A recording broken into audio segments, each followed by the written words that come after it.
Hello everybody and welcome to my channel. I am Mystic Megan and today we are doing an unboxing of the Muse Tarot.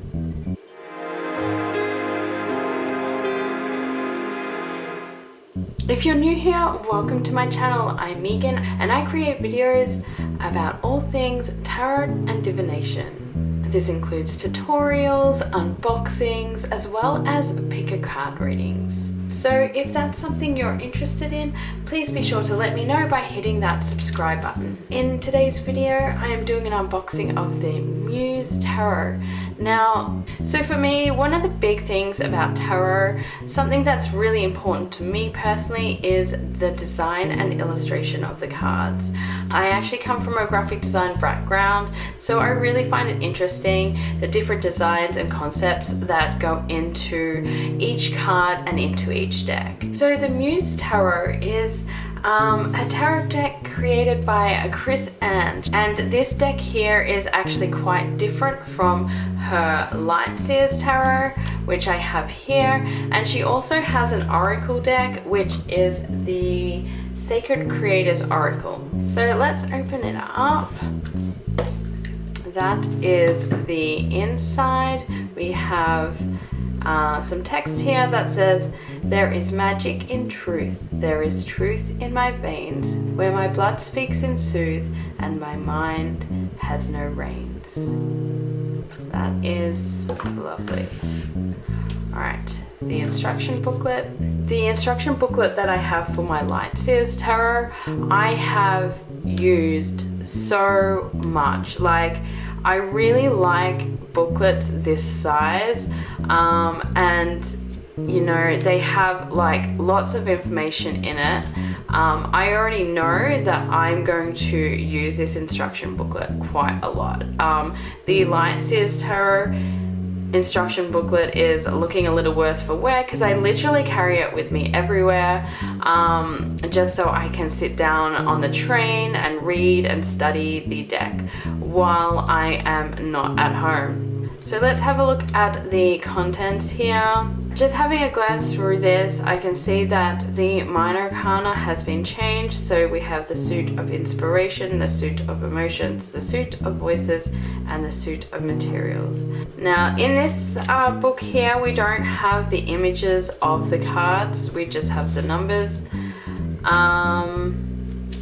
which in the Light Seers there were images, which really helped with the studying of it, especially if you weren't at home and didn't have the cards in your hand. You were able to sit down and study this deck. So perhaps this is not a book that I will carry around with me, like the Light Seers Tarot. Alright, that's the book. Let's have a look at the cards. Alright. Okay, this is the backs and it has the same design on the back as we have with the Light Seers here.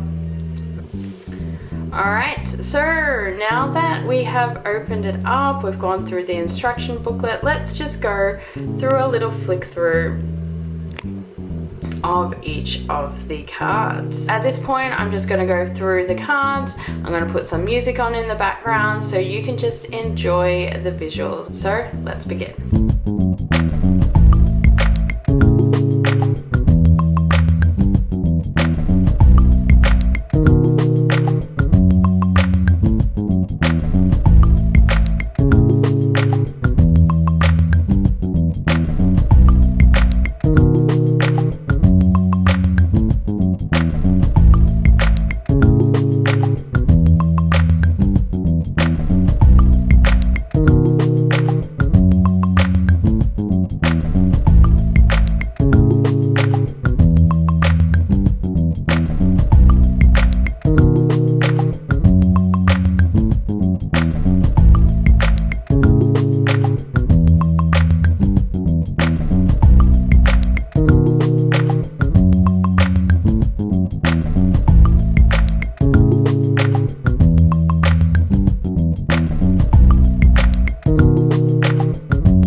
that was the flick through. Okay, so the first observation that I want to make is that she has turned all of the kings into the Muse, and all of the cards are sideways. So this may be why there is no reversals. Maybe this deck is not designed to be used reading the reversals. That would make a lot of sense, as like these cards are sideways and you can't really read them upright or reversed. So that's the first observation that I want to make. The second observation is that you can, for the most part, I didn't see a lot of coherence between her previous Lightseers deck and this one. So aside from, there's only two cards where I could see that connection. So first was the High Priestess or the Priestess card, and the next was the Hanged Muse with the Hanged Man. You can definitely see the resemblance there. So the other card that I found really interesting is the Tower card.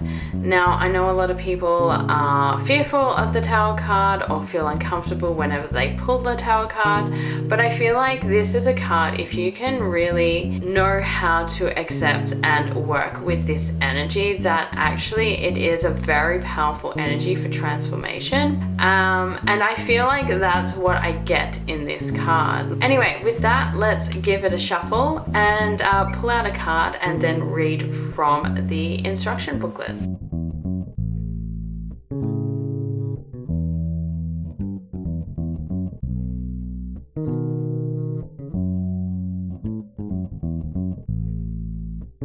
Let's go with this one here, shall we?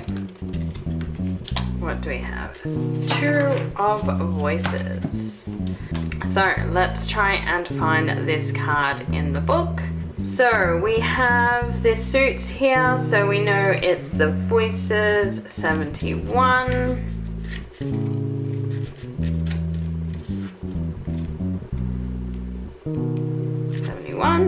Okay. 2.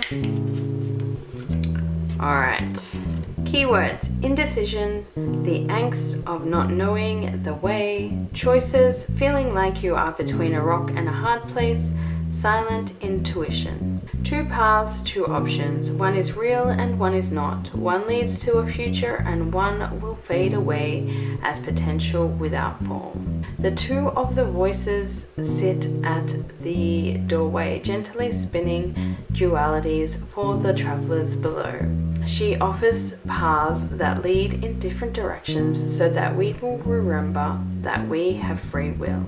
Even rocks and hard places contain energy that can be moved, and sometimes it must be walked through. When choices appear equally sweet or equally sticky, appreciate the slightest of nudges, the subtle tuggings on the strings, and trust that even without predictability or foresight, the path you will take will be the right path for you. Know that sometimes the destination is not as important as the steps taken, and the progress made with love will always lead to the transformative power of the right choice. Two choices equally horrible, laughable, palpable, stuck. The angst leaves me lost, with nowhere to know. Two of the same, both the best, which the... Alright everybody, that was the Muse Tarot. If you enjoyed this video, please make sure you like and subscribe, and I'll see you next time.